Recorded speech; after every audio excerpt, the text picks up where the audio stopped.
October is Breast Cancer Awareness Month. Despite medical advancements, breast cancer is still a very real diagnosis for many. 1 in 8 women in the U.S. will be diagnosed with breast cancer in her lifetime. And for women who receive a diagnosis, around 80% have no prior family history.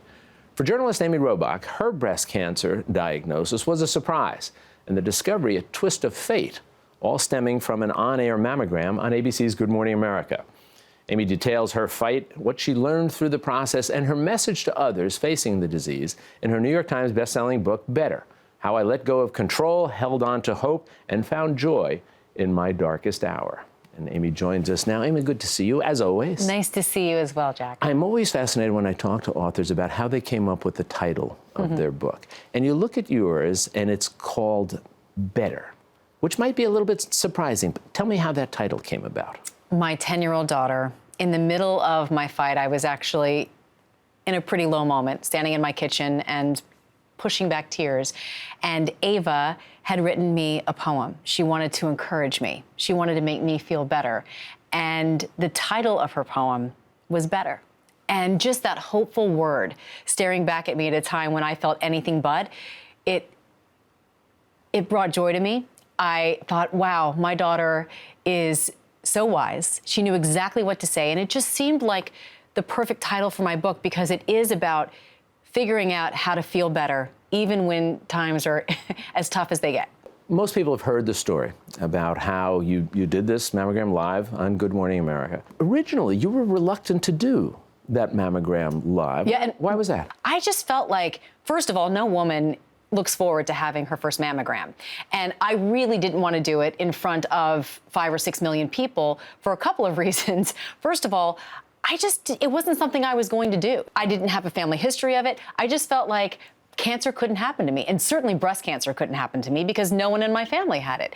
So I really had this just feeling of invincibility, first of all. And second, I felt like it was just such a private thing. And it was Robin Roberts who called me into her office, and she said, I guarantee you, if you walk into that mammovan and you get that mammogram, when we know you don't want to, and you convince one other woman to do it, you will save a life, Amy. I promise you, by doing this on television, you will have the biggest impact of your career. And I hadn't thought of it in those terms, because I think we all get into journalism to have an impact. I just never thought going in and having a mammogram on live television would be a part of it. One of the things you said is, I don't want this to appear like it's a stunt in some way. Yeah, we have so many people, saying, look at me. It's like kind of like look at me journalism now, and I'm just not a subscriber to that. And my job is to tell other people's stories, not to be the story. And that was a big part of my hesitance. Robin said to me, when I told her about the family history and I told her about all the reasons why I didn't want to do it, when she said 80% of women who have breast cancer have no family history, I realized there was a lot I didn't know. And so then it became a challenge to me to spread the word and to spread correct information to women and give women the encouragement perhaps that I also needed to take my health seriously and to realize that I was just as vulnerable to cancer as any other woman. One of the things you say in your book, and I've heard you say this before, and this might sound odd to people, maybe even somewhat oxymoronic, but you say, I'm going to talk about in my book how my cancer made me better. What do you mean by that? It made me realize that all I really need is what I have right now. So many of us live our lives about what's next. And when you're chasing things constantly, you never actually realize what you have. But when you stare down death and you realize that the myth of security is just that, it doesn't exist. There is no such thing as security. We're all vulnerable. Tomorrow is not a given for any of us, whether you have cancer or not. And it's so eye-opening when you feel that fear and you say, you know what? I have right now, and I have right now with my kids, and I have right now to say, this is what I want to do, and this is where I want to be. And it just changes your whole life, how you make decisions about your career, how you make decisions about your marriage and your children. It was life-changing, and I am a better mom. I am a better wife. I am a better friend than I was before. It's just a new reality, and it's scary as hell to think, oh, God, can I plan for my retirement? Will I have grandchildren? Will I hold my grandchildren? Will I see my daughters walk down the aisle? And I'll get emotional now because those are things took for granted. I just assumed those were in my trajectory.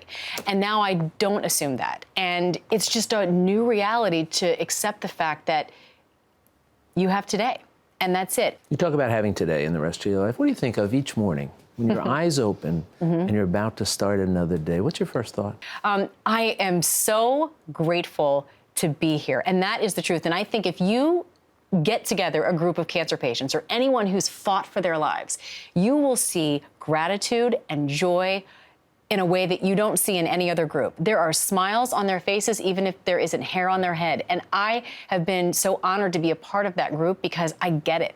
There is joy in my face. There is appreciation in my heart that was not there before. So for all those of us who aren't doctors, who aren't healthcare providers, who aren't researchers, who listen to your story, and we all say to ourselves, well, what can I do to help? What's the answer to that? What can we do? There's a lot you can do.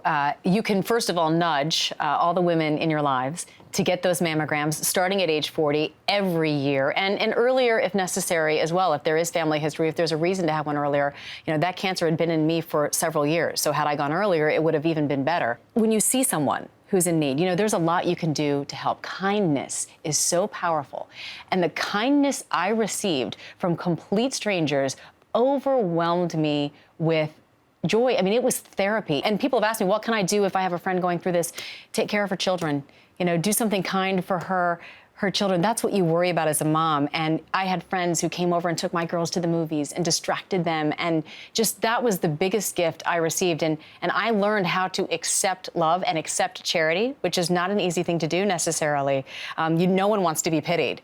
But if you look at it as just this collective hug, which it was tremendous. So be kind. Book is called Better. It's powerful, it's illuminating, and it's so warmly personal. Amy, it's always good to see you. Thank you so much for spending some time with us. Good luck to you. Thank you, Jack.